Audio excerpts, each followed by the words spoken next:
Good morning, everyone, and welcome to episode 10 of In Conversation With, hosted by me, Suzanne Daniels.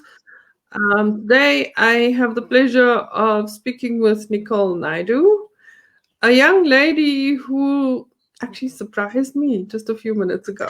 I didn't realize when she'd given me her bio.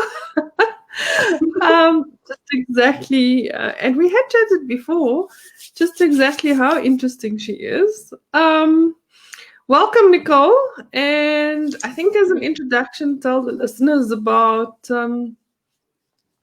who and what you are and where you come from, and then we can take it from there. Well, hi. Thanks so much for having me, Suzanne. It's been a weird journey trying to figure out what we're going to say today, but it's been fun. So basically, I'm an attorney. I have my own practice. We started our firm in August last year.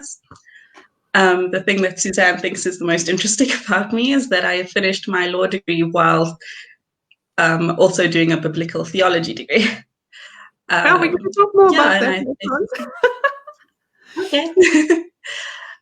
So I'm still fairly a young professional, but I'm still passionate about law. I love doing things family law related. I'm more into litigation, so I'm always in the courtroom, and I think that's where I have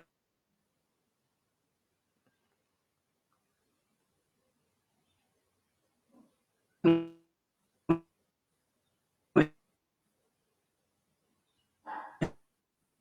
A lot of people try to hide away from it, but that's fun.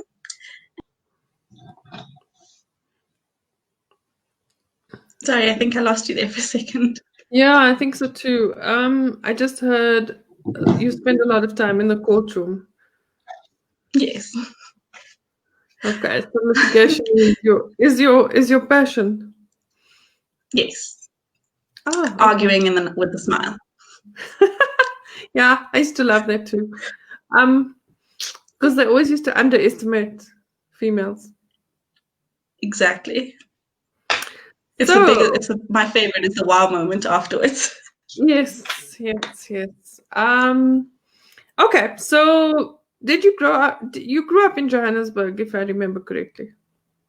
Yes. So I've been in the East Rand my whole life, basically. Okay. It's where my roots are. It's where it's happy. Okay, so you're one of the very few people I know that were actually born in Gauteng.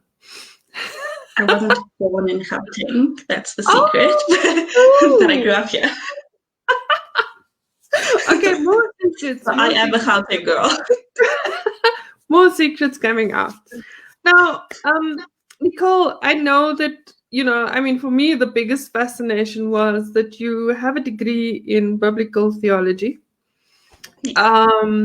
And for me, that means religion, faith, ministry kind of thing. And that, and then you become a lawyer. What I learned, viewers, just before we went live, is that Nicole was actually studying that in parallel to her law degree, which makes it even more fascinating, because usually law and morality don't mix. That's what we taught.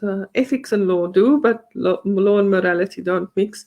So I found it a very fascinating aspect of the young lady, because I am a practicing Christian, and when I was practicing law, that was a big dilemma for me as a young person as well. So I would love to know, how did you navigate that? Tell us a little bit more about why biblical theology, and how did that impact on the kinds of things, or your approach to life. I find that very fascinating. Okay. So initially I did do it because it was something that my parents had done and I wanted to follow in their footsteps. And just from a more educational perspective, as opposed to wanting to go full-time into ministry, it also gave me a broader perspective on life, because like you're saying, law just gave me the straight and the narrow. This is the law. This is what we abide by. The law trumps whatever you think ethically should be happening or morally should be happening. What it has helped me to do is now I think I'm one of the biggest advocates for it's okay to actually trust your attorney. It's okay that we're not someone here to steal all your money. We're not. I'm trying to debunk that myth that lawyers are liars and lawyers are here to corrupt morals and corrupt society. So I think from the very beginning, I think there were a few articles that I wrote as well for our local newspaper that said that we're not here to do that. Your local attorney is someone that's there to be someone you can confide in, you can go to throughout your life. And that's, I think that helped me because of the biblical theology, because of the grounding that I got. The other things that it did give me was, so that particular degree was aimed at starting your own ministry or giving you some sort of stance to begin practicing, like opening your own church or opening your own welfare organization. So there were a lot of managerial courses as well included in that. And that I think also helped me with starting my own practice. I'd had to do a business plan there for a hypothetical scenario. And when I had to do my business plan now, I basically looked at that and it really helped. So what kind of, I'm fascinated, what kind of courses, other than the managerial, what are the kinds of things that one would learn? And how did you then go on to apply that in the legal side of your profession? So it's not necessarily that everything was integrated. There were certain courses that I did, like people skill. Well, it was called biblical people skills, but it taught me things like how to relate to someone, how to speak to them, how to empathize, those types of things. And I think it was more the practical aspects that I learned on those courses that helped me with where I am now. The religious side of it also just helped me being grounded in the faith, but it's not necessarily something that I had to carry over with my law. Okay, so now let's move on. I may have some more questions later, but let's move on. You are now very young Yes. entrepreneur, female in a very male-dominated profession. Still, I understand 20 years later, I graduated a very long time ago. And how has that shaped your journey? I know that you did articles and you are now one of a few partners in a firm. And how has that helped as a young professional? How has it helped? Well, how did that come about? Sorry. So basically, yes, it is very male dominated. My principal that I worked under previously was also male. But what it helped was, I think the men in my life have always been, well, my dad and then my principal have always been very feminist, underlying feminism. So push the woman forward, female empowerment, those types of things. So I always knew that this is what I wanted to do. I wanted to be my own boss. Being in the industry as quite a young person has its own challenges, its own sets of additional loopholes or additional things that we need to get over. But I think that it's been a lot more entertaining. So when I wanted to start, what was told to me was you might as well do it now when you have nothing to lose. You don't have a family to support or those types of things. And it's you might as well take the risk earlier on in life as opposed to it being an even bigger risk a bit later on. And I think that's what I went with. So I could put 120% in and have it come out. What sort of lessons did you learn along the way? I know it's now you've managed to start late last year. I think, the odds are sort of, if you look back, the odds were kind of stacked against us in terms of recession, female, young, no client base, Yeah. COVID coming along, all those kinds of things. How did you navigate, and what can you share with the young people out there that makes it encouraging and motivating to continue every day? So it's not always an easy ride. It's there are those days when you're questioning, why did I do this? Or whose idea was this? My partners always look at me and say, it was yours. Um, so there are those moments, but I think what makes it the greater good and what makes it all worthwhile is at the end of the day, you're working towards a goal and you're working towards something that you've set out that you want to do and you want to accomplish. I think when we were chatting previously, or just before we had our pre-interview, one of the quotes that I had seen was what I think was really resonant with me was, maybe it was never about the destination, it was the journey all along. So come what may, come COVID, recession, everything that's coming and stacking against us, I think my mantra or my ambition has always been to overcome all of that, because at the end of the day, I want to look back and say, at least I did it, or at least I tried. Yeah, you tried and you got somewhere, and there's progress. So just in terms of, I mean, you mentioned your partners, are they also ladies, or and Yes, how so did we are you all female. get together? So my partners are two ladies that I studied with. So we had known each other from varsity days, and then we had a group with a few of us where when we were doing articles, we used to help each other out, like, hey, I have this question, what's going on? So the one day, I think when I had finally decided this is what I want to do, I want to start my own firm, I literally just woke up that morning and sent a message on this WhatsApp group and said, hey guys, who wants to start a firm? And these are the two that wanted to. Well, now I understand why they say it's your fault. Yeah. No idea. But I think it was perfect timing for them as well. So it just happened to be my first spark, I guess. You spoke about practicing and being fervent in family law, and I think the other one was It was litigation mostly. litigation, and domestic violence and protection from harassment. Any particular reason why those became your specialities? So initially, it just happened to be the area that I was thrown into.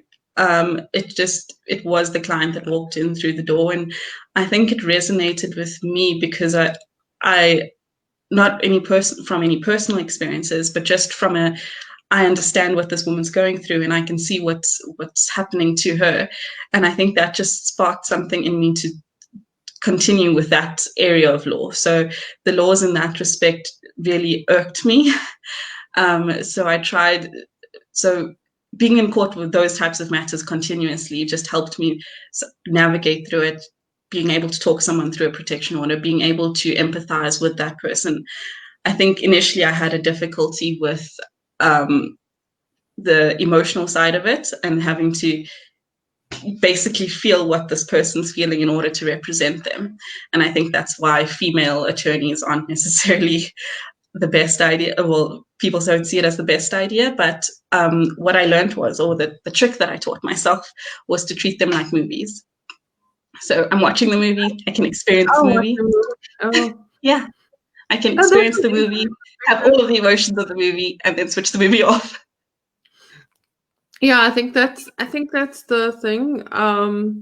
But on the other hand, the counter argument is that men can't actually understand the dynamics of a violent relationship, because they would see it from the male perspective. I remember in my articles, I had to represent men who were abusers and things like that, and it was quite a shock. Well, firstly, if I look back now, it gave me insight into how the male psyche thinks about these things. So that was the good out of that. And also sort of realizing on my feet how people lie, when you're trying to defend them. So I think it's good that women are actually doing it. I personally did not want to do family law because of that reason. I didn't want to get emotionally involved. So I take my hat off to you that you stuck it out, because I think it's very needed in a country where women are facing so much assault and violence on a daily basis, in all areas of life. But I think it has extended, so it's more gender-based violence now, that it's even against men.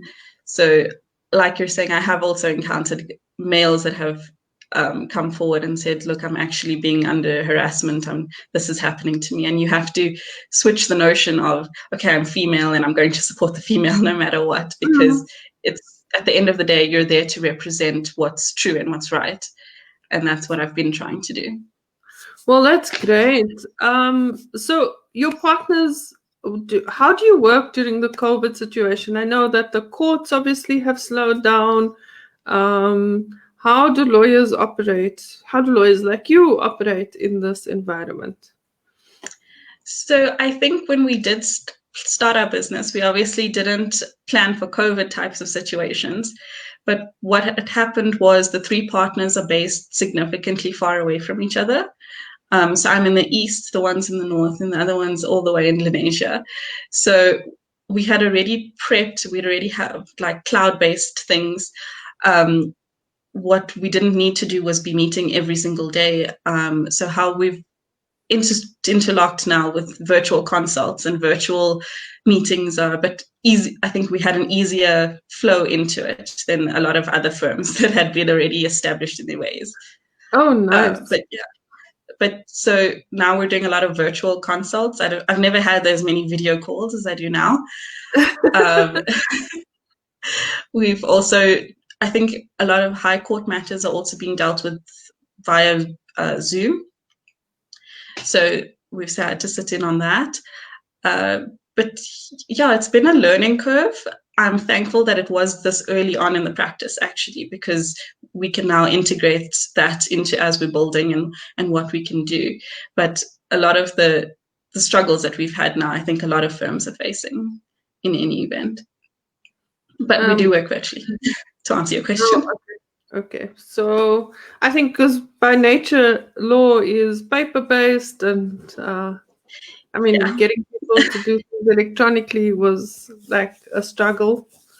It was a shock to the system, I think, because I was also very used to printing everything I possibly can. But it's been a lot helpful. I think the only thing is to actually still go physically file things at court, and you have to physically appear in the local courts. But yeah. Okay, so that's being a lawyer in this time, being a female lawyer. What does Nicole do when she's not a lawyer?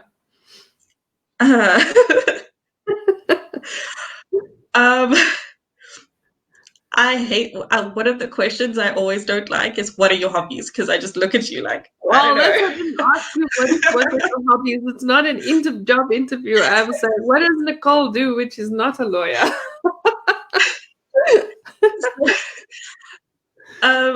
I think a lot of my time was spent. Initially, I wasn't very involved in like church welfare and things like that. I've had to take a back seat because of time. But in entertainment-wise, I think I'm more of just I want to see friends, I want to see people, I want to go places.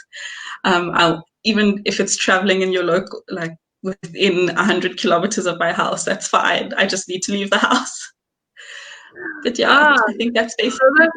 So that's day 90. I can't even remember what day we are now. Lockdown, COVID feeling. I was thinking that people used to talk about the Stockholm syndrome. I think we're starting to feel that same kind of feeling. How has that impacted on you personally? Let me switch the question. So initially it was horrible. So I think for the first couple of weeks, I was sitting at home like, what do? I can't go anywhere. I really need to do something. I need to see people. What helped was a lot of my friends there was an app that we were playing games on, so we could see each other still. One of my good friends as well got married via Zoom, so we were all involved in that. So it was things that just kept you going and kept you entertained in the time that you couldn't actually leave the house, to the point where I stopped realizing that I'm stuck here. I stopped counting the days and found things to do, I guess. But that's good. Yeah. Any sort of words for upcoming lawyers, upcoming young people? I mean, you are in your late 20s, right? If I've got it correct. Uh, still very, very young, a baby. You know, I think advice for people starting out as entrepreneurs, not necessarily legal professionals, because I think as a female in South Africa and going through what you have, you know, your journey is very, what's the word, insightful and learning for other young people. Our show is about ordinary women doing extraordinary things. So I think you're one of those ladies that have done extraordinarily well in the circumstances, just by doing what you do best, being you. Yeah. So I think words to others would just be to stay at it. There, my concept, or what I came up with when I was younger, so maybe in high school, was the idea of an ambition train. So it sounds a bit weird, but it's what's kept me going. So this train can go full speed. It can pause when you need it to pause. Every now and then it needs to stop and go in for repairs. But the fact is the train will still continue. It'll still get back on track.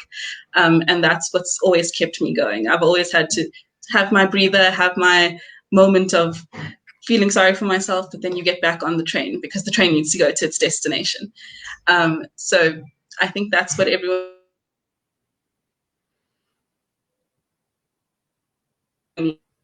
needs to just take from this, if nothing else, just keep going. I really love that idea, not just like, but I love that idea of an ambition train. Ladies, viewers, I think that is the most motivational thing I have heard today. You're welcome. Thank you, Nicole. I always maintain that we can learn from everyone, and I think that concept is what I need to keep in mind. Yes, you're right. There are days when we actually don't feel like putting one foot in front of the other. Yeah. And just because one is older does not mean one is wiser. You can learn from young people. And I have definitely that's a big takeaway about this ambition train. I think it's a really good concept. I think you should work on that. I'm a I'm going to patent it now. Please do. I am a life coach and a business strategist, and I think we need to talk about that. I actually like that idea. The one thing that entrepreneurs struggle with is keep going, keep going when the times are rough. And this Yeah. concept of an ambition train is actually just a wonderful picture. I think so. I think, let me see, what else can I ask you? Other than your passion for law, what else do we talk about? We both share that passion for law, so although I'm a little bit jaded, as I told you. Um, Yeah. but I Understandably so. I think what is just on this ambition thing. I mean, when did you come up with that concept? Let's just delve deeper. I don't want to just gloss over it. No, I think it's a very important. I'm being very serious.